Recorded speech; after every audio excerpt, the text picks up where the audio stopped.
Alright, hello and welcome back to another video. So today we're going to be talking about none other than Sveshnikov Sicilian, one of Black's best choices against 1e4 period. And for those who are not aware, this is the opening of the rises by e4, c5, knight f3, knight c6. White goes for the open Sicilian with d4, we take, knight takes d4, knight f6, knight c3, and here we have numerous choices in this position. For example, d6 would be the classical Sicilian, e6 would be the 4 knights, but in the Sveshnikov we go for this very committal move e5, immediately fighting for our fair share of the center, establishing our pawn obviously in this very forward square and challenging the knight on d4. However, of course there is a drawback in doing this, namely that after the main move knight db5, very often we end up with this sort of weak d5 square, and not only that, but we have to deal with the sort of fact that d6 is a bit weak for now, so we often play d6. The main lines for white to go bishop g5, black plays a6, knight a3, b5, and many consider this to be sort of the serious starting position of the Sveshnikov. As we'll see, there's also some other alternatives like knight d5 later on that we'll cover, but the position after b5 that we were just looking at, it's one of the weirdest opening positions in chess. It's sort of like actually legit, and it's a main line where if you count the moves, white has spent 1, 2,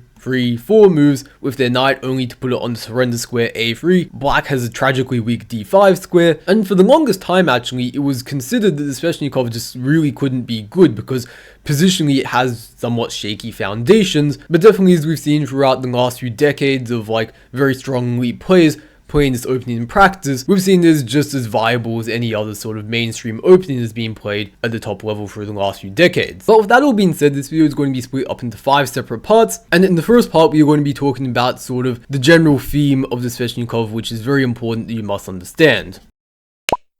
So the first thing which is incredibly important to understand about the Sicilian Sveshnikov, regardless of which side you end up playing the opening on, is ultimately going to be the importance of time. And this holds true especially for some of these sharper variations where white plays bishop takes f6. It's widely considered that this move knight d5 is a bit more positional, whereas bishop takes f6 is a bit more of an aggressive variation, let's say. Where it's worth understanding, of course, like in this position, if we just look at things statically, that black's position is a mess. We've moved these queenside pawns all over the place, we have a backward d6 pawn, we have doubled f pawns, our king if it does castle is going to have a bit of erect shelter, and of course the d5 square as I already kind of briefly mentioned in the introduction. And so when we take all these things into consideration, you have to understand if black just plays slowly normal sort of developing moves as we might do in some like very classical openings like e4, e5, it's going to backfire very badly because strategically our position is already sort of busted, so we need to play very dynamic, aggressive, quick chess if we sort of are to justify our position in some sense. And that's why against a move like knight d5, what black is very typically going to do is just play this immediate break f5, challenging the pawn on e4 already. And one line I want to show you guys that really illustrates the importance of fighting for the initiative and actually how dangerous it can really get for white is this line where e takes f5 happens, bishop takes f5, and white plays this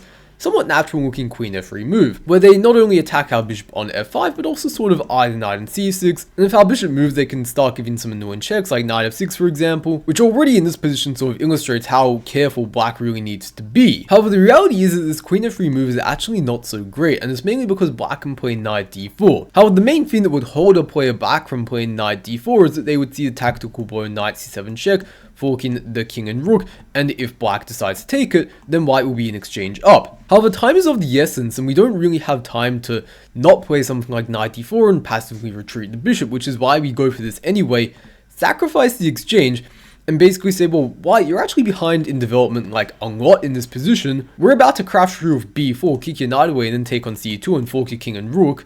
What are you going to do about that? And so what usually white does in this position is they anticipate that, they play c3, try to kick our knight back, and if your first instinct is to retreat the knight like e6 or c6, you've already failed. That's not how a Sveshnikov player plays. The Sveshnikov player charges forward with b4 and tries to absolutely annihilate their opponent. But of course this has to work tactically. Of course we can't just throw our pieces at the opponent and expect something to land. There actually has to be some like sort of tactical foundation that really justifies the whole thing. And I'm going to briefly show a blitz game that was played between 222-ish players online in I believe a titled Tuesday where white played c takes b4. And at first it might not seem so clear what black's idea actually is, but it's just a very subtle queen b6 actually, or maybe not so subtle, just attacking the b4 pawn for him to take. And in this game white just collapsed very quickly. They played b5, but okay, now queen takes b4 obviously isn't a thing. If we take, this would be a bit slow, but what we can do is play queen a5 check, and basically black's very swift idea was that after king d1, now they can bring their final piece into the game, bishop h6. Well, technically this rook isn't in the game, but we don't really need it to be, because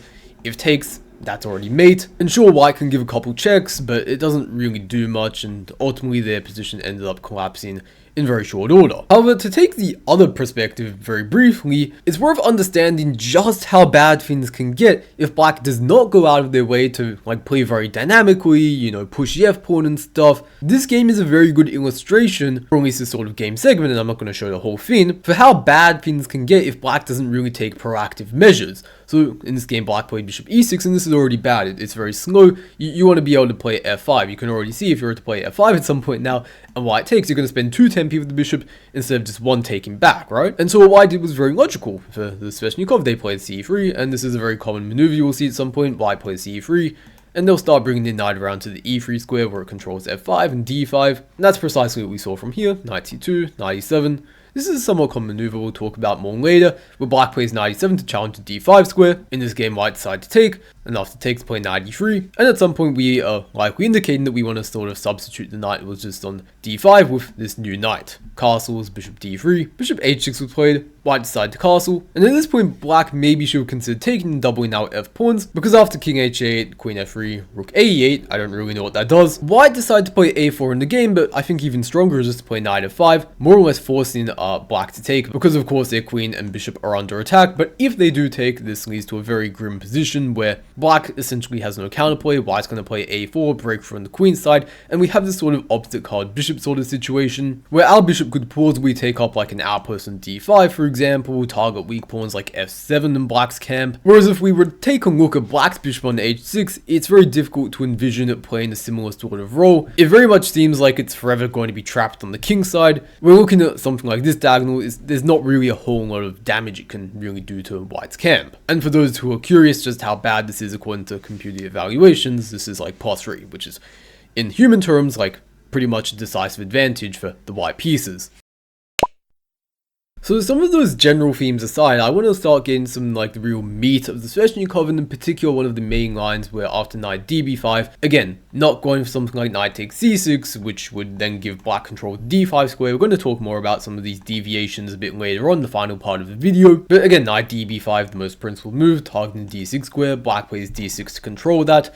White plays bishop g5 to pin the knight, and if allowed, they're going to play knight d5 and start like just absolutely slaughtering us. So we play a6 to kick the knight back, go b5 to threaten the fork, and now of course one of the main moves is knight d5. And out of the two sort of real options in this position, bishop takes f6, the one we just sort of briefly had, and we're going to discuss more in detail. Knight d5 is the other one, and this is arguably again the more sort of strategic positional one, where we are going to play bishop e7. And the first thing I want to just say right off the bat is that if white takes the bishop, you can take with the queen, but a very interesting option is actually to play knight takes e7, allow black to double our f pawns, but we don't really mind because again we're going to be able to play something like f5, gain very quick counterplay against the e4 pawn, and in general it's very difficult for white to actually pose problems to black in this position, which is why usually what white will do in his established theory in this position is to take the knight instead of the bishop, when black will now take back for the bishop. It's worth noting that there's no real need to play g takes f6 in this position. We're more or less just giving ourselves double pawns for no reason, but as just a quick cross comparison to one of the other main lines, again bishop takes f6, where we do play g takes f6, it's worth noting that our bishop is still on f8 and has the potential to go to this better g7 square, where after f5 it very often in the long run sort of has prospects in this diagonal,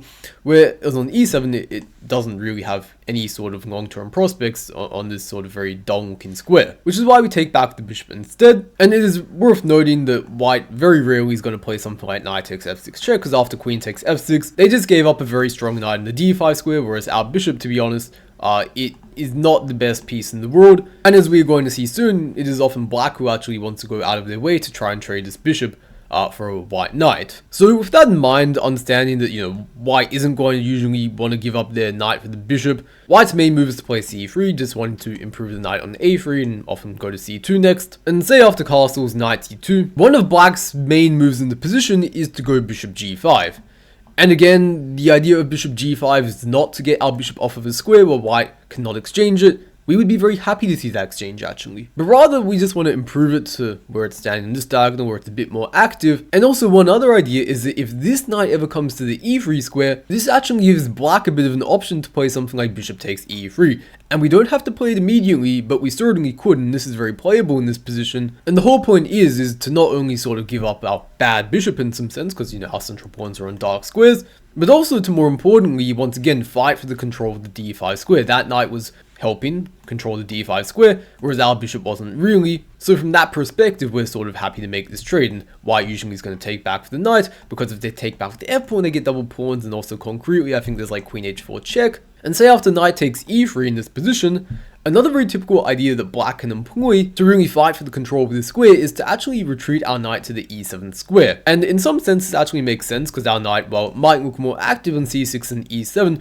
it's actually kind of being restricted a lot by the c3 pawn. So from that perspective, knight e7 is quite logical, where it now, where it wasn't doing much on c6, actually helps fight for the control of the d5 square. And if white just say makes some natural developing moves, we castle, go d5, and already, believe it or not, in this position, black is more than fine. We could see the following exchanges, for example, and pretty much it's considered in Sveshnikov, if black is able to get in the d5 break somehow, they're usually just equal. And now granted, some players may want to keep on more pieces, they may not want to go for like these immediate simplifications. That's perfectly fine. You could also play something like, I don't know, rook b8 for example, and play knight e7 only now, and perhaps you want to play some queenside play like a5 b4, maybe like g6 f5. Again, all ideas that we're going to be touching on more throughout this section, but for now just understand these very thematic ideas of going like bishop g5 and knight e7 to really fight for the d5 square. And it's also worth noting, for example, that you could even play like knight e7 immediately actually. This is an old line I think that Magnus, when he was younger, he actually used to play, with the idea that, you know, white's probably going to take on f6, double our pawns, but we're going to get like a very quick d5, and as I mentioned earlier, like if black gets in d5, they're usually equal. Here it's not so simple because we have doubled f pawns, but nonetheless, you know, I'm not trying to get you to memorize these certain lines. I just want to show you like how these sort of ideas can pop up in multiple different ways. And so for this small segment, I want to show one of black's most powerful plans in the Sveshnikov, which is playing f5, and we've briefly sort of seen that before, but not quite in this variation. But in this game, white played bishop takes f6, of course, takes, and now they didn't play c3, they instead played bishop e2, which I think is a little bit inaccurate. But anyways, we had castles, now they played c3, and black again played the very thematic knight e7, just sort of challenging the control of the d5 square. If white plays like knight c2, black's probably just going to take, and if they take with the queen, trying to keep a piece on the d5 square, we're going to play bishop e6 and probably play d5, and again, we're more than fine. We also have the bishop here, which is a kind of good, nice long-term asset of ours. And it's also worth noting that we're going to talk about this more later, but if white has to take back with a pawn on d5, that gives up a lot of the advantage that is sort of inherent in some sense with white playing the Sveshnikov, which is that very early on when we played e5, we made this positional concession of weakening d5, but if they then put a pawn in the d5 square, they can't really make use of that sort of advantage that they were given, right? And so white sort of understood this in the game. They tried playing c4, and after knight takes d5, queen takes d5. Now the point is that after bishop e6, queen d3, though we can't really play d5, of course, because the pawn is nicely occupying that square. Black played b4 in the game, and it's worth noting, we're going to talk about again this later, but if b takes c4, we don't really want to usually do this in Sveshnikov, because after knight takes c4, we allow this knight to sort of come into the game from this very kind of crappy a3 square to a more active one in c4, where it's also putting a lot of pressure on the d6 pawn, so we'd rather kick this knight back to a more passive square like c2, queen b6, b3, a5, just kind of further consolidating this guy, rook f d1, we protect the d6 pawn. And after this move a3, in this sort of position, white played one move that was just sort of too slow and too careless, and if all black's pieces sort of perfectly mobilized at this point, black decided it would be a very nice moment to play this move f5, when you can just observe how unpleasant this really is after something like takes, for example, bishop takes f5, and these bishops are just absolutely soaring along this diagonal.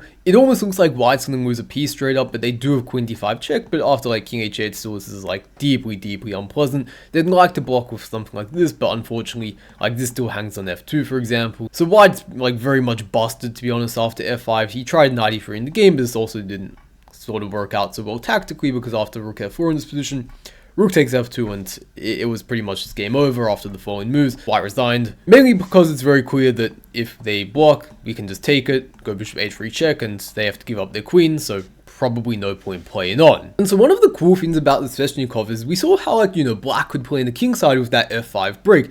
But another thing you have to take into account is that black also has the potential to very often play on the queen side as well with these pawns on b5 and a6. And we're going to see how it's happened in this game, some sort of normal looking moves. And now black plays this move a5, and also note that we played rook b8 to prepare this. If we tried to play a5 without doing that, that'd probably just hang a pawn. So rook b8, and you can also sort of do this, I think, in this position without bishop g5. This is a variation I learned from this chessable course by Krzysztof Sielecki. I think the course name was like Fight Like Magnus or something like that. Where he recommended this guy and I played it a bit online. I didn't score so well with it, mainly because the Sveshnikov and me didn't really match so well, to be honest. But nonetheless, we saw this in the game where this happened. Rook b8. This was played between two grandmasters, by the way, two 2500 rated guys. Where after castles we saw a5, and black basically is saying like, I want to push b4 and start making some headway in the queen side. White says, okay, you want to play b4? I don't want you to play b4. I'm gonna stop you from doing that, right? And black was like, okay, I'm gonna play knight e7, a typical move, challenging the d5 square. White plays knight c3. And again, we saw like how throughout this video, we could probably do something like this and play bishop e6 and d5. But black in this game was like, I want a little bit more from life, so I'm just gonna keep the tension. I'm gonna play bishop e6. White decided to take, and then go knight d5. However, unfortunately for them, again, bringing back this sort of concept earlier that I was talking about, the sort of structure where if white ends up with a pawn on d5, it's going to end very badly for them. You might sort of be like, Sam, I mean, how's that going to happen though the knight looks very comfortable in the square? Well, black in the game came up with a very clever way of doing so by playing queen b7. Now the point being that, well, the knight can't really move anywhere. If it moves, we're going to take on like e4 or maybe take on e3 and then take on e4, right? And if they, don't move the knight like they didn't in the game, they played g3 and they, fair enough, right? Well, we're probably at some point going to take on d5, force them to take the pawn, and now they get the dreaded structure that we've been talking about a little bit so far throughout this video. But black actually very nicely, using very precise grandmaster technique, didn't even take there immediately. First played f5, ramping up the pressure on this pawn. White played bishop f3, and only now taking on d5, and after the following exchanges, it looks like we have an endgame, opposite colored bishops.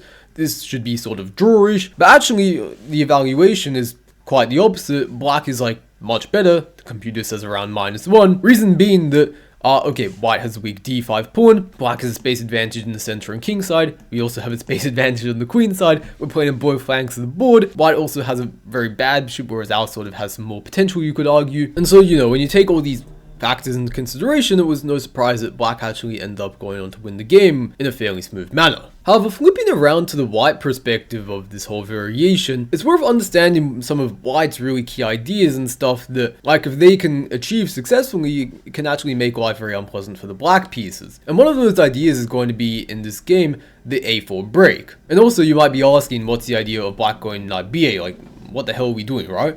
And modern engines would agree with you. They also say, like, what the heck is black doing? Back in like the 90s or whenever this was played, computers weren't that good and like people could sort of get away with this stuff. Where black's sort of idea, in conjunction with a sort of weird placement of the bishop on b7, is basically to bring the knight around to d7, where again, it wasn't really doing much on c6. I've talked about the knight e7 maneuver and how that's a way of improving the knight and also fighting for the control of the d5 square. But by placing the knight in d7, I believe the idea is to very often come to like c5 or something, or play knight b6 and challenge the knight here. However, this game was a very good illustration of not only some of white's typical ideas, but also how this can be brutally punished. But okay, this happened in the game, rook takes a4. And this sort of structure with a4 and black playing b takes a4, it's sort of what I want to talk about, right? So it's a very common way of like hitting at the sort of weak point on b5, arguably. When black, if allowed, sometimes would like to push to b4, but of course that's just not possible here. Like, we're vastly outnumbered, and we don't really want to allow white to take on b5, because then that would be a long-term weakness. So very often black's sort of best bet in these sorts of situations is to play b takes a4. But then in some senses this creates new weaknesses for white to target, which is going to be the a6 guy. And also it's worth noting in this sort of structural transformation, very often we actually get the c4 square for our bishop to go to. When I say our, I mean white, of course, where the bishop can just be like very annoying along this diagonal in general. And in this game, white actually did some fancy stuff as well. They didn't even play bishop c4, they actually played h4. This is a very common idea that pops up a lot in the Sveshnikov, especially when the bishop is on g5, it sort of gains a nice tempo. An idea that you should really know is like, if you take, then queen h5 is actually just losing for black, because you move the bishop somewhere, but then you're going to get mated. If you go g5 and g3, and like this guy's trapped and you can't even take because it's getting mate. But yeah, I'm not going to explain too much of the next moves, sort of natural moves from both sides. Rook a2, a bit of a prophylactic move, trying to avoid like knight c5, forking this and this, I believe, with g6. This is a bit of a common method to reroute the bishop and try to play something like f5.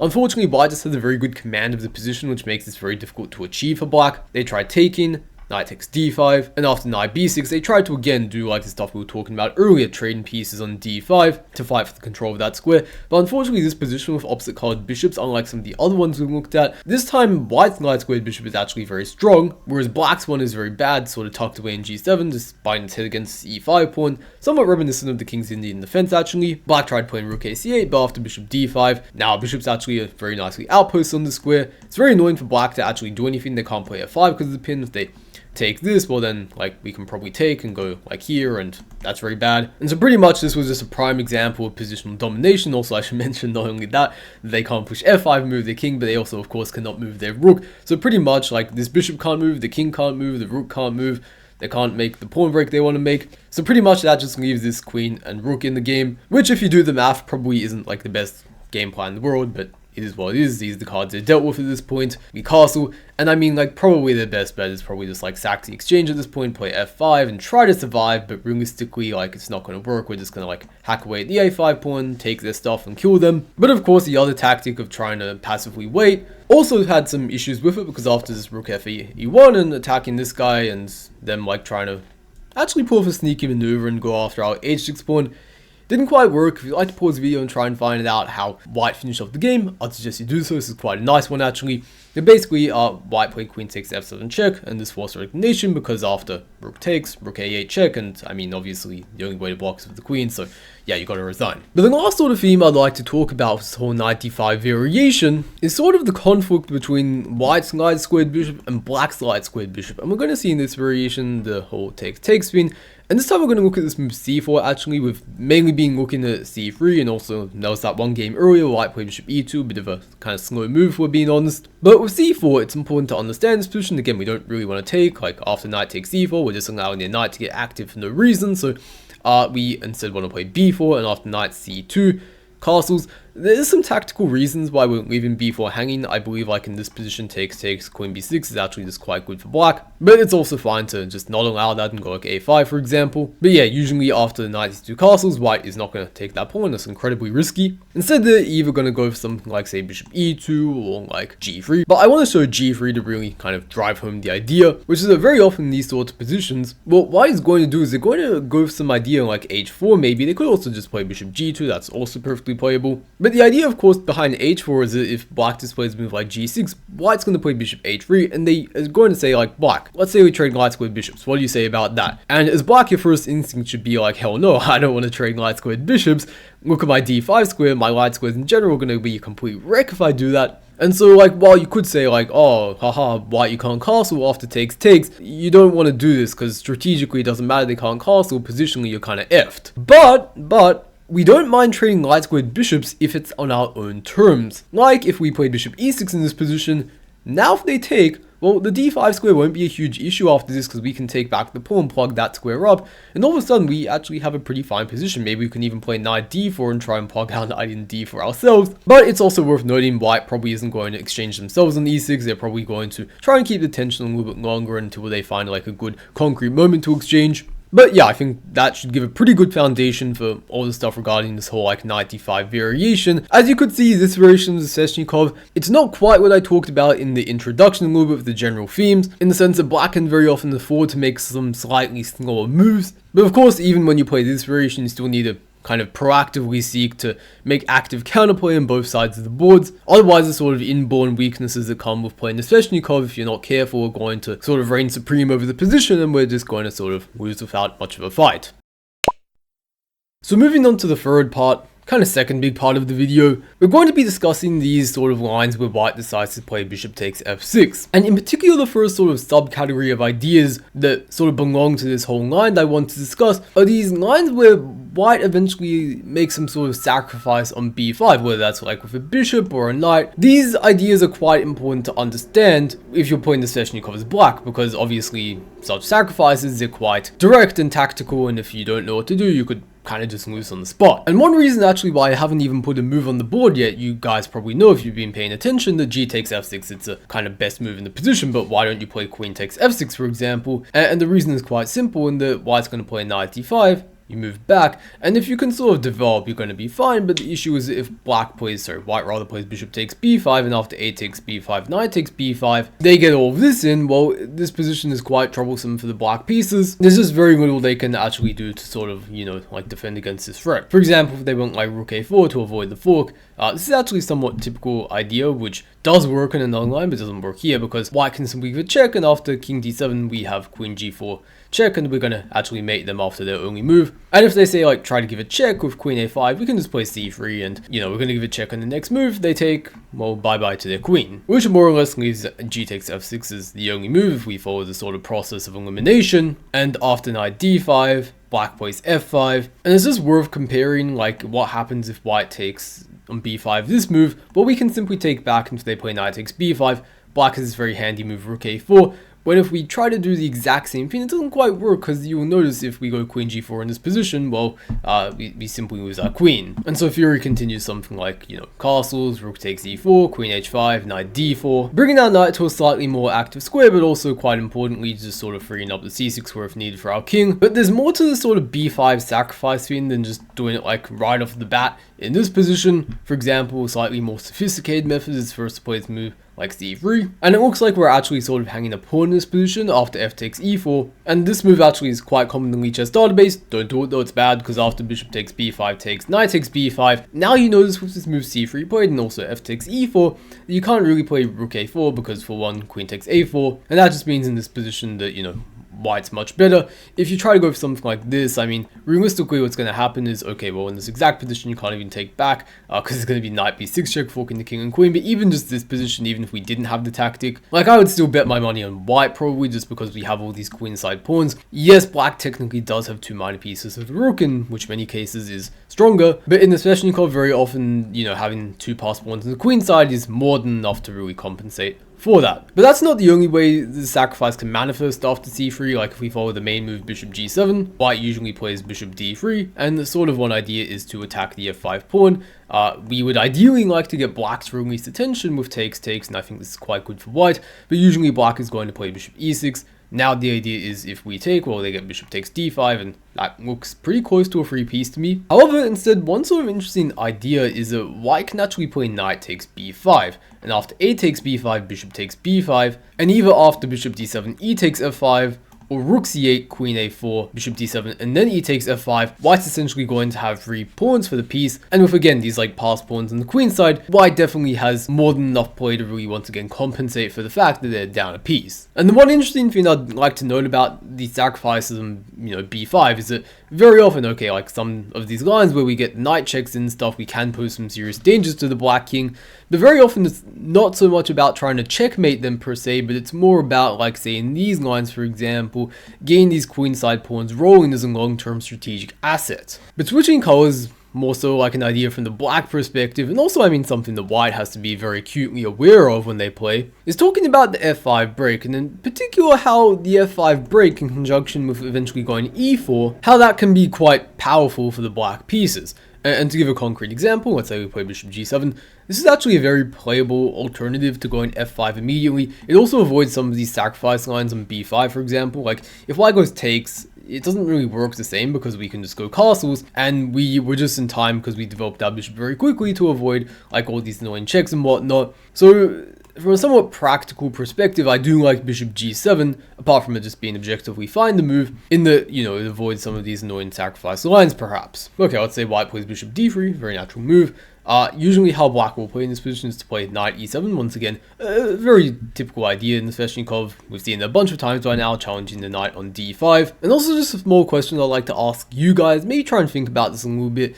If you were white right now, would you allow black to take on d5, or would you take on e7 yourself? And given some of the stuff I've been saying so far throughout this video, I hope your answer was to actually take on e7, because if you try to maintain the knight on d5 with something like c4, the problem is that now after knight takes d5, c takes d5, you might sort of look at this optically and be like, oh, white's better, space advantage, bishop's shut in, you can't play f5, and it sort of holds up until you realize like, oh, wait, black can play f5, and if you take, they can actually play this very powerful move e4, and oh wait, it's not black in trouble, it's white who's in trouble. Like let's say you play bishop takes e4, what else are you going to play? Bishop takes b2, you're probably going to have to play knight c2, and here in these sorts of positions, black could win the exchange, and the computer might say this is like even slightly better, maybe it's just equal. At least at first it will say that. After a while, and I agree personally, that you should probably give a check to stop white from castling, and then, you know, don't try and go back and win the exchange, because this is going to be like very annoying to deal with. I think white definitely has a lot of compensation in this position for us having given up our dark sword bishop. I would much rather just see a move like queen e7, force maybe f3, perhaps queen e5, and this just feels very much in the spirit of the Sveshnikov, where we're focusing on gaining like active piece play, not so much just, you know, oh, can I win back an exchange? Like, no, screw that. Like, what's this rook doing? I'd much rather have this bishop on the board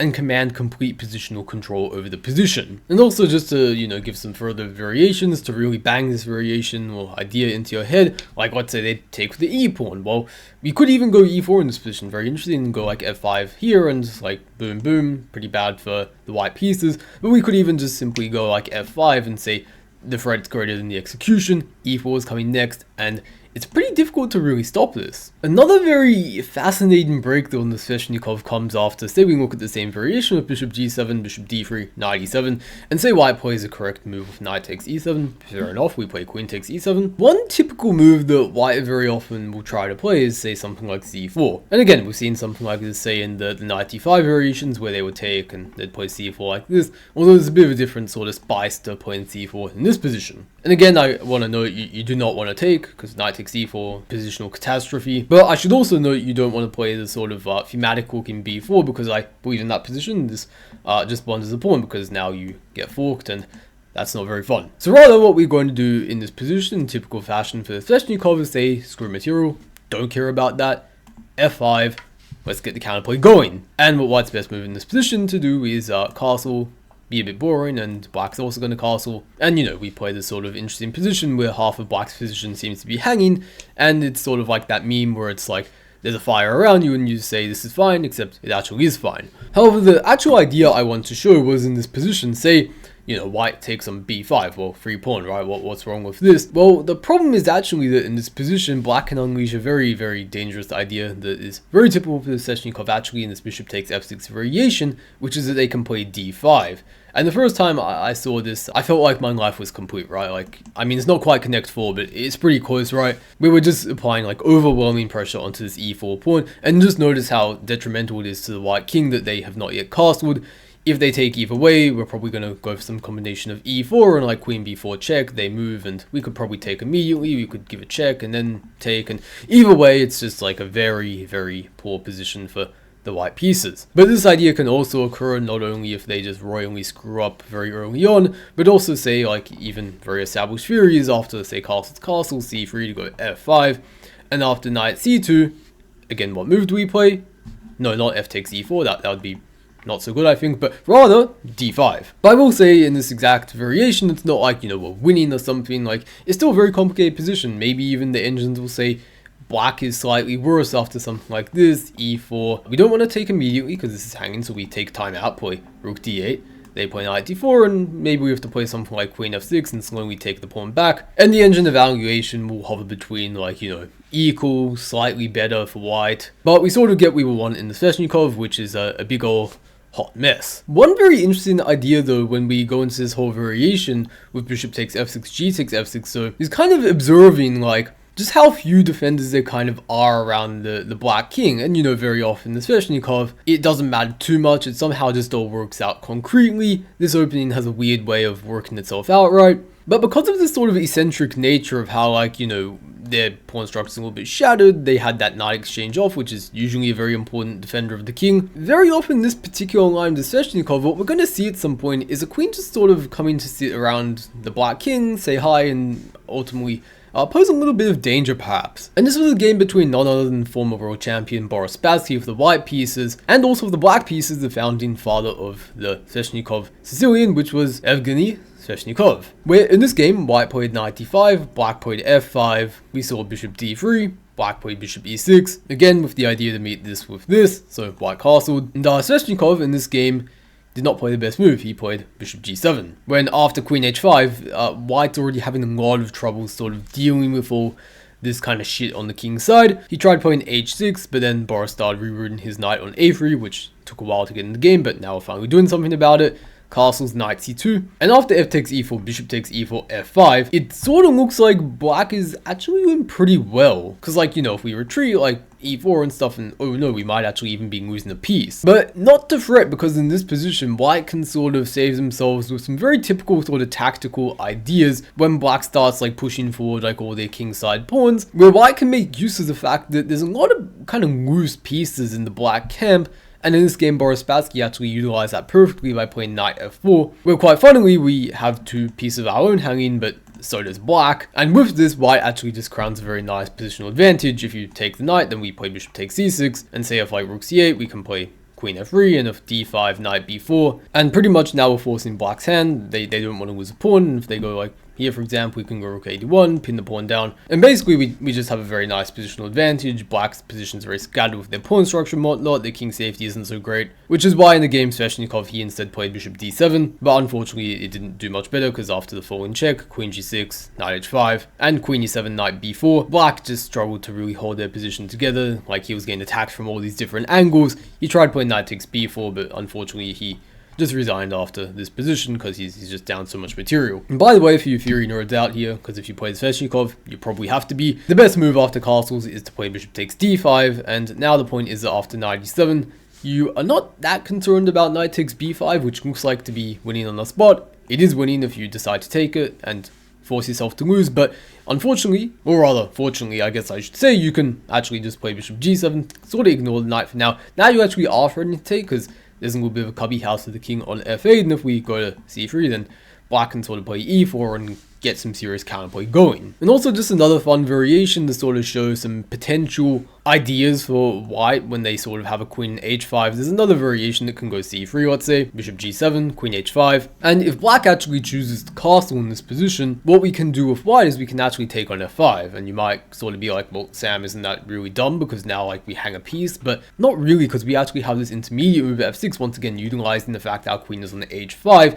They can't just take our pawn because mate, right? So they probably have to go e4. We take on g7. Also note their bishop is hanging now. But after rook e8, this sort of argument is like, okay, you don't care too much about this because now I get checks and stuff. This looks kind of scary. So instead white plays bishop e2, and then after knight e5, you have a typical position for the Sveshnikov. In other words, you have a complete bloody mess. Before rounding out this sort of section though, just to show one counter example to that and how sometimes a queen can actually end up a little bit stranded in h5 almost. I want to look at another game of the founding father of the Sveshnikov, aka Sveshnikov, where we had the following moves: bishop g7, knight c2, a4, and this is not really standard theory. Usually you have something similar to the game. What happened is takes knight 3, and I think bishop e6 is usually the theoretical move in sort of like the equivalent position where, like, say you'd have knight e3 in this position, and then all these moves. But instead in the game we had like this first, then this, and then not bishop e6 but bishop d7 rather, which actually has some points I think. And say after queen h5, f5, bishop d3. One idea is that now after e4, if white, like, well in the game what happened was bishop c8, we just sidestepped any potential like discovery attacks. Knight f4 happened, knight e5, and believe it or not, if you actually plug this into the engine, it will just say like black is pretty much like winning, despite white doing stuff that feels fairly sort of normal for the Sveshnikov. In this game it all was just executed quite poorly. Like for example, if you go like bishop e2, we could maybe make use of the open file, attack this pawn. If they defend it, now we can consider like going rook f6 and sort of just trying to harass the queen. And actually, like if they just castle, for example, their queen is trapped. So in the game, they actually decide to lose in a slightly different way. They play knight e6, and after bishop takes e6, we play knight d3 check, and after king h1, Sveshnikov just played knight f4 and forking the queen and bishop like this. White simply had no other choice to resign or play on and continue to look like a fool, which I mean most grandmasters would probably take the first option. So for the last real theoretical section of this video, or should I say like last line on like a big theoretical line of this video, because again we're more about sort of the ideas and the exact like theory against like lines X, Y, and Z. Here's what you need to know in every single one of them. There's other resources online for that, but what most resources again do not talk about very well are the sort of ideas. Although I will be giving some theory, especially in some of these setups, because it's kind of essential, otherwise you just die, which is not very fun. So, but what I want to discuss in this section is the whole like ideas where essentially white plays after d6 knight d5. And this started really taking off in the sort of World Championship match between Fabi and Magnus again, where Fabiano, if I recall correctly, basically almost exclusively played this in like all the games Magnus played the Sveshnikov. And what you have to sort of take into account is that on some level, and I remember Andros Toff, actually, you guys probably know him, he had a video on the Sveshnikov where he was basically talking about like how he didn't like the idea of this line at all, because essentially you give up the sort of control of the d5 square in some sense, and that you can never outpost a piece in that square. However, doing this immediately does have some benefit, and typically the sort of general gist of what's going to happen is that, you know, when white sort of plays e takes d5, well, the structure first of all changes, so the nature of the game is going to be a little bit different. But with this change in structure is also going to come, you know, white being very insistent on pushing these queenside pawns forward, given they do have that sort of queenside pawn majority. And probably the move, without going too much further, I'd recommend, and most top players also play, is knight b8. You can play knight e7, for example, like I've seen Kostya Kavutsky. I've seen some of his games in Sveshnikov, he likes to sort of play this. But personally, I think knight b8 is a little bit more reliable. And usually white is going to go for some sort of setup involving either c4, or these days what's even more popular is to actually go a4. And we're going to discuss again both of those in very short order. But before we discuss either of those, actually, I'd like to discuss a weird sort of phenomenon, I guess you could call it, in this line, where white has some tricky ideas where they can sort of play around, like for example with queen f3 in this position, where it sort of looks like a bit of a beginner's move, like why the hell are we moving our queen, what does it do? But there are some legitimate ideas to this. One very important one is if black just tries to develop our piece as castle, this actually runs into queen c3, and now if we defend against knight 7 with knight a6, this kind of runs into bishop e3, and now the a7 pawn's being attacked. If black tries to defend that, it's actually kind of a blunder, because now queen c6 check, we fork this and this. If bishop d7, then there's queen b7, and now if the knight moves, there's going to probably be some sort of like knight c7 check tricks. And if you try to like defend the knight with like queen c8, for example, I'm pretty sure this loses in multiple ways, but at the very least is like queen takes a6, knight c7 check, and that's a free piece if you ask me. Which is why, in order to avoid these sort of, you know, sneaky queen c3 tricks, you want to play a6 in this position, immediately trying to kick the knight out. But there's another sort of trick, actually, queen a3 this time, where the idea is to probably play something like bishop d2, bishop b4, and actually just try to win the d6 pawn. This is not so easy to deal with. Black usually plays bishop e7 though, and white could play bishop d2 immediately. But one tricky idea which people can throw in is actually bishop g5, and the idea is if we take it, well then knight takes d6 check, and if we move our king rather, they take and their pawn up, they get checks and stuff. Not so fun. So rather what we do in this position is play f6, play bishop d2, and they get the exact same position, except they sort of force us to play f6, which is kind of a bit of a weakening move, and concretely in some variations, that can sort of come back to bite us in the butt a little bit. But anyways, the castle, and after bishop b4, there are two sorts of options we have. Like one, we can just take and try to like brute force, like do something like this, and concretely it's not too bad, because like we can play queen c7.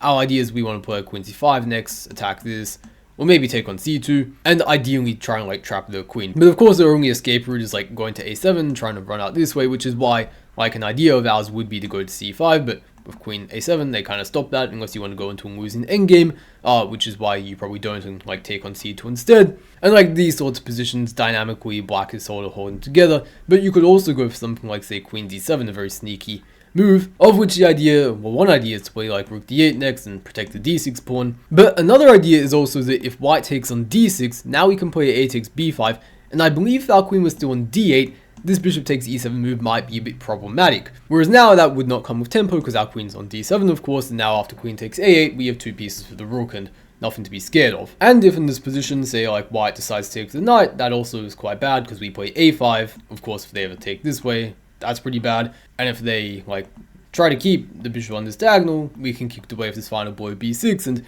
again, it's a little bit troublesome for them. Like if they ever do this, bam, and we should be winning. Again though, before we do get into some of these more like slow strategic setups where it's quite important to know really what you're doing with the black pieces, I want to briefly look at this very concrete line that can occur after takes, knight b8, c4, black plays bishop b7, where white actually plays c5, and it's a very, you know, sort of almost cheaper like line in the sense that if we take, you shouldn't, but if you take d6 and our bishop's sort of out of squares, and well, maybe not out of squares, but then if it moves, we allow knight 7 check, and that's a pretty nasty fork. Which is why, I mean, it's not too dangerous, honestly, if you just like castle, and then like if they take, you just take back, and if they take again, you take back, and this pawn's quite weak now.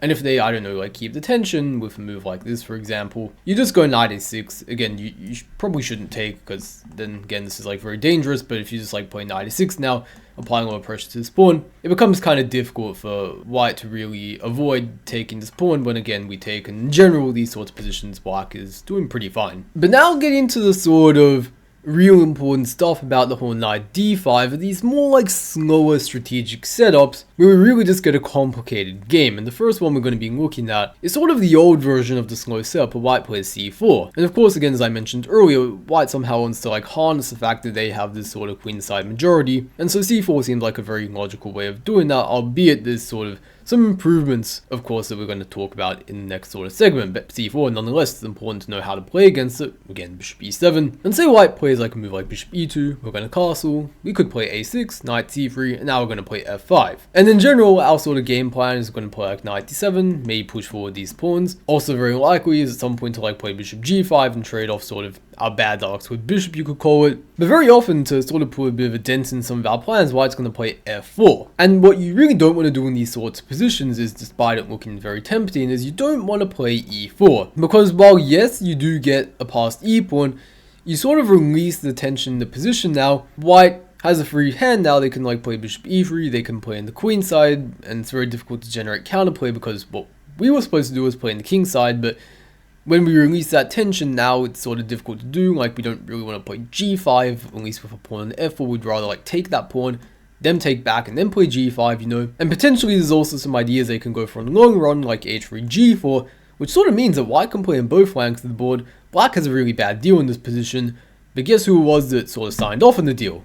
It was us. Which is why, you know, in this position, you know, you want to keep the tension rather. You can also take, but I'd rather first get some of our pieces into the play and only then take at an appropriate moment. Where, say, for example, if white were to take in this position, we'd be pretty happy to see this. Like, we can take the d pawn. This is quite interesting, actually. Probably not the first one that would come to mind, honestly, to me. But one cool idea is if they go d6, like, if they had a king on h1, this would be very bad, and you'll see how that'll make sense in a second when you take into consideration that we have queen b6 check. Like, if we were forced to, and now we win a pawn, right? But if their king were on h1, and we were forced to, like, you know, go bishop f6, then they'd have a very powerful pawn here. They could go knight d5 and start, like, infiltrating all these kind of squares in our territory, and that would be kind of a little bit annoying, I must admit. Or, of course, I mean, you could just play knight 6 e5. This is the more standard way to play in this position, and you can, like, play bishop d7 maybe, like, bring your bishop to g5, try and trade these guys off, maybe like g5 f4 at some point, like really throw these guys forward, make some real strides in the position. But also, you know, what happens if they don't release the tension so easily, like they play king h1, a very logical move as we were discussing earlier, has multi functions you could say. Well, now we're just going to improve our bishop a little bit, play bishop f6, and if they say you go bishop e3 now, we can just simply take, and either go like bishop e5, trying to initiate some sort of trade, or maybe go like knight e5, keep it more tension in the position. I should note, white does not want to give up their bishop for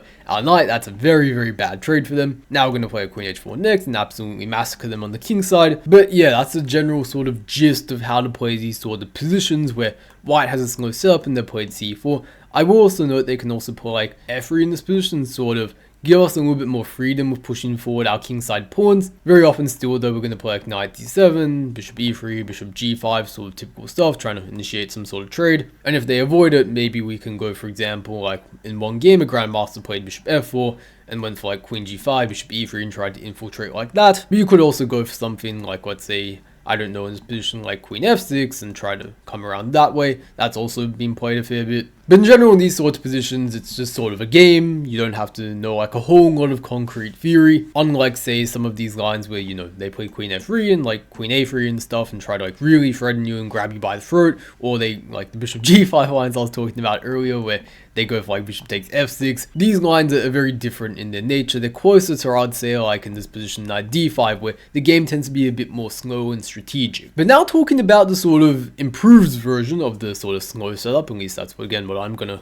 sort of call it, is where in this position white actually decides to play a4. And right off the bat, I'm gonna really kind of tell you guys the main difference between going this and c4. And it's whenever we as black decide to basically kick away this knight with a6, What white is going to do is they're not going to go back to c3. They're not going to do that. Instead, what they're going to do is they're going to go back to a3. And they're going to make use of the fact that, I mean, this is assuming that they know what they're doing, right? Like, you could play a lot of people who just don't know anything. They don't really understand the positions. They might know, like, one move of theory, and then, like, they just play a random move, and you might be like, but Sam, they did what you said they wouldn't do, and, well, that's because they don't understand the position, right? That said, though, that aside, like, the sort of, like, in theory, what the idea is and what they should be trying to aim for when they go for this whole setup is they want to be able to reroute the knight to the c4 square, and that's when you're sort of like, aha, okay, that's why they left the pawn on c2, because from c4, it puts some pressure on e5 for one, that's sometimes an idea, but also quite importantly, what the knight does from here is it applies some pressure to the b6 square. When combined with a5, it can actually be a bit of an annoying outpost that black has to deal with, and that's something we're going to see in action very soon. But one thing you have to understand about this variation is it's very nuanced when it comes to a lot of move orders. And so I'm going to try to explain these as best I possible and as also concisely as possible. But first of all, to show a move order which would sort of play into black's hands, let's say. So let's say white just plays in this position after a4, bishop e7, bishop e2, black castles, white castles. Well, okay, first of all, in this position, a move that black probably should not play, and I'll explain why, is f5, because white will very nicely play f4 in this position. And if we sort of keep the tension, play in a similar fashion to we did in the last variation, now say like takes, bishop e3, we play a6, they're not even going to go back to a3 in this variation, one reason being that it actually controls the c4 square, so it's just going to be an exchange from that position. There's not really any concrete benefit to them in some sense to doing that, but what they can do is of course bring the knight to d4, where it applies a lot of pressure on f5, also e6 potentially. Not a very fun position for black, definitely clearly worse in my opinion. So then you might sort of argue, well, we can kick it away to a6, and then we can play knight d7, and then if they take, okay, now this is not a problem because they can't go to d4, but they can actually just go knight c4 in this position, and this right now, this is the position you want to avoid. And like, okay, technically by engine standards, this position isn't too bad, and I think part of that's due to we can play b6 and sort of, you know, meet a5 with b5 maybe, whereas if we just gave them one more move to play a5, they'd definitely have a nice command over the position. But it's just worth noting that, like, in general, compared to some of the other variations, like the c4 one where the knight was back on c3, black just lacks a lot of freedom that they had in that variation. Like, in that variation, we would have played bishop f6 at this point, and then prepared to maybe take and maybe put a knight in e5, but in this variation, d6 is hanging, and maybe they have to play king h1 first before really exploiting this, but playing something like queen e7 to, like, awkwardly defend this, it sort of feels a little bit out of touch with what black sort of wants. But something that black would actually quite enjoy, rather than going to these whole variations again with f5, f4, and say something like a6, knight a3, and knight d7, knight c4 when the position's a little bit awkward for the black pieces. If we say play knight d7 first, and now in this position white plays a5, well, take note, this is like a very bad move order for them, because now we can sort of punish them, go a6, and if they go knight a3, well, they sort of hang a pawn at a5. And if they go, say, to knight c3, well, then we play f5, and then I didn't get to c4, so this whole setup, it doesn't really make as much sense now. And that's sort of why, like, in this position back here, the best moves, well, the most popular ones are either king h1 or bishop d2, now sort of preparing this a5 move. But from what I've gathered, it sort of is playable for black to just sort of allow this sort of setup, but now we get an e4 and meet knight c4 with knight e5, and this sort of thing is, like, playable. There's, like, further theory, it continues, like, takes, and, like, f4, I think. This was even featured in, again, the match by Magnus and Fabiano Caruana, but there's some, like, other, like, very cunning sort of move orders where in, like, say, this position, white's not even going to play bishop e2, they're going to try play bishop d2 first, and if you sort of go down the same route, well, like, say you have all these moves, knight a3, what white's going to do is, like, if you play f5, they're going to go knight c4, and after knight d7, maybe, they could consider going for something like bishop b4, like, very directly targeting this pawn, and it's actually very, like, awkward to defend already. Like, if they go knight f6, for example, then that sort of runs into knight takes e5, and if they actually take it, d6, and, like, that could be very bad news, potentially. Which is why, actually, in this position after knight a3, and again, like, you don't necessarily need to remember all of this, it also very much depends on the, like, level of opposition you're facing. I'm just sort of putting this in here, because for one, I find it very fascinating, but two, even if your opponents don't sort of end up knowing all this theory, at least you sort of know what you're sort of trying to navigate towards to and what you should avoid. But Yeah, sort of what Gukesh, for example, what he's sort of come up with in this position is playing bishop f5 instead, trying to develop very quickly the bishop outside before you play knight d7, and then after knight c4 you go knight d7, and now a very key idea is you meet bishop b4 with actually just rook c8, where it might look like at first sight we're hanging the d6 pawn, like, buddy, what are we doing, right? But the point is that actually white's pieces are very sort of awkwardly placed from a tactical point of view. Like if they try to take the bishop for one, well, we're not going to take, obviously. We're instead going to play rook takes c4, and if they take, well, we have two pieces with rook, very nice. And if they instead take us, we're going to go in between with rook e4 check, then take, and that's a pretty easy pawn up. Oh, sorry, actually a piece for a pawn, rather. And if they say try to like slowly wait for like playing bishop e2 and then trying to take on d6, well, we can at the very least play something like knight c5, and compared to doing it the move before, like without a rook on c8, right, like that wouldn't have ended so well because they could just like take and then go d6, whereas now, you know, we can at the very least take back the rook, and if they do take, which I don't think they will, we have a very playable position. Maybe they could go like b4 and start like pushing, maybe this is quite playable actually, but you get the picture. We're not doing too bad in this position. We have the bishop pair, pretty long-term trumps, and it's sort of awkward for them to ever like move their knight forward because c2 pawns hanging and whatnot. And we can also maybe even play like bishop e4 in some of these positions, especially with the rook on c5. Bishop e4 is very much an idea. Once they played b4, maybe a bit less so. Well done though, I must say, on almost making it towards the end of the video. We've basically covered all the serious things. But that being said, there's like still, I guess, like one more dangerous thing we're going to cover last, which is basically unknown. But just for the sake of completeness and for the chance that in the future someone watches this, it could actually turn out to be quite popular. We're going to have to see in a couple of years. But basically the first thing I'd like to discuss is a move that I played when I was very young against Sveshnikov, when I had the white pieces against like this 1700 guy. I actually showed the game in this video. Like I didn't know any openings until I was 1800 FIDE. Go check that video out. Not so much for learning about opening theory, but more so for learning how much you can get away with knowing absolutely nothing about openings. And that's ironic I'm telling you to watch that in a video about openings, but yeah, such is life. So knight takes c6, so that's a move that I played before, and I actually won the game, but it's not a good move, mainly because the main idea of the Sveshnikov, or mainly the main drawback I should say rather, is that you weaken the d5 square. And if white immediately absolves you of the biggest drawback behind their whole setup, and now they're like equal in the space, maybe even you could argue have like better long-term prospects because this kind of supports d5, and if you get two central points in the center, that could probably be bad news for white. But like even if you just play simple developing moves like this in d6 and put your pieces on somewhat sensible squares, I mean, you probably can't be doing too bad. It's a little bit difficult to get through d5 if they place their pieces sort of actively, but like in general, these sorts of positions hardly scary at all. You can even go like, I don't know, bishop b4 in this position and like pin them and stuff, but personally, I would rather like have my bishop on e7 ready to be on standby in case of like a bishop g5 pin, whereas when you put on b4, these pins can become a little bit more annoying, let's say. Apart from knight takes c6, so there's a bunch of like weird knight moves white can sort of explore, let's say, where like they don't go for knight b5 or knight takes c6, they can sort of bum around a little bit, play like knight f5, knight f3, knight b3, and against knight f3 and knight b3, our response is going to be very similar. We're going to basically try and play bishop b4, pin them. My arrows suck, I'm sorry. If they go bishop d3, you're going to play d5, and like, yeah, this is not very fun for them. Actually, I think in this variation, there's some weird pawn sacrifice they can try that sort of justifies this. I remember learning about this in some chessball course when I was a chessball nerd, right, where technically better is taking and then castling and just like playing for positional advantage. Like, sure, you can do this. Whereas against like knight b3, like the same pawn sacrifice idea doesn't quite work.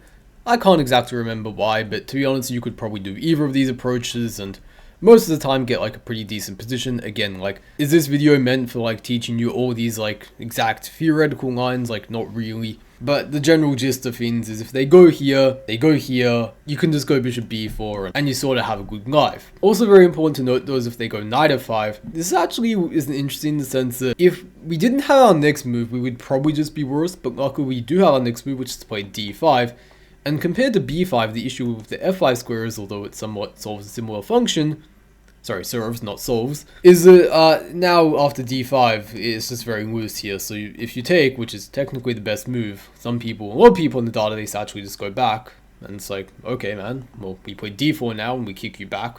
Thank you. But instead, their best move is to do this. And, you know, there's some positions like these where you have a weak c6 pawn, but you have sort of active pieces, so that compensates for it, and black's sort of doing fine by move 8, which you know is not something we're going to complain about. However, to round out the video, I'm going to do something weird, which may be surprising, which is we're actually going to go back to knight db5, and we're going to go down the main line, except in this position, we're not going to go down the main line, because now we're going to look at knight ab1, and you guys might be like, Sam, like this can't be good, right? And the first time I saw it, I'll admit I thought some similar things, but there was actually this thread written on Twitter, written by this guy, Nikos. I'm probably butchering his name, hopefully he forgives me.